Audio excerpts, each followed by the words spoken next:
Thank you all so much. It's exciting to be here with you to tell you about this book that I was supposed to write at this stage of my life. So a little bit of background. I grew up in Lagos, Nigeria. And before I kind of moved into this world of creative nonfiction as a travel writer, fiction had always been my first love. So when I was in high school, at boarding school in Nigeria, I used to write a lot of short stories. And the funny part, or the very interesting part, was I was maintaining my own little library in my boarding, in my room. So I had a sign out sheet because I wrote so many stories. And so my friends used to come in and check out, and because everything was handwritten. And so I did that for many years. And so I think that's something that a lot of my friends will add as anecdotes. But so I kind of started with fiction. And then once I kind of moved to the US at 15, lived there for many years, and then moved to Sweden, I had so much experience living in very different cultures for long periods of time. And when I got into travel writing, that was what I was fascinated by, getting beneath culture, getting under the nuance of different cultures, because also Nigeria, we had over 250 different tribes speaking 500 plus different languages. So when I moved to Sweden, all these books that I'd written when I was younger, I was trying to rewrite, but I couldn't rewrite them. I was struggling. I was like, what was going on? Why can't I rewrite this book?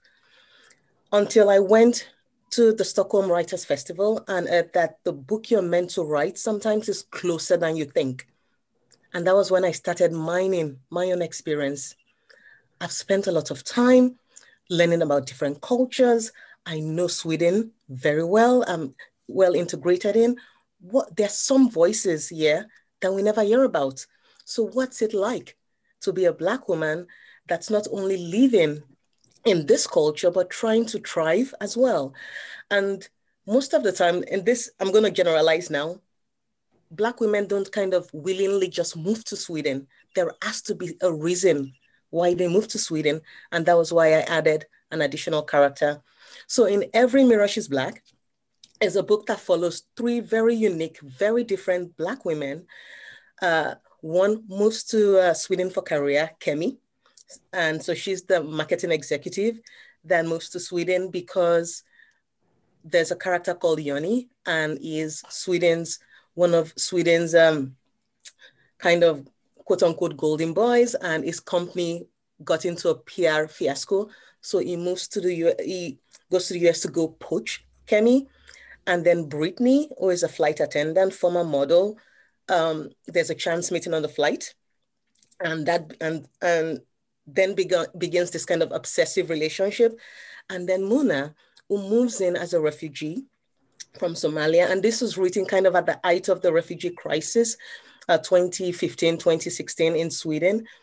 And so I also created that character, Yoni, because like I said, there has to be a reason for these women to kind of move to this country. And so I also wanted to explore what it's like to navigate class, navigate career, as well as navigate culture, where they're so different. Their circles don't really overlap, but at the same time, they all feel similar feelings and emotions in their different bubbles and spaces. So I feel like this book was the book I was meant to write because I know all these women. I've experienced many of these women. I have met them. I know them. I also recognize some of them in me as well. And the point of the book is to show that, again, Black women are not monoliths, but also share these voices, this kind of view of Europe, especially coming off of writing Logom, which is a very objective, very deep dive into the culture and to the mindset and the best parts and the not so cool parts. But I needed to write a book that kind of reflected what it's like to live in the society. So I am super excited, to be here and to share this book with you. And I'm just grateful to be here. So thank you.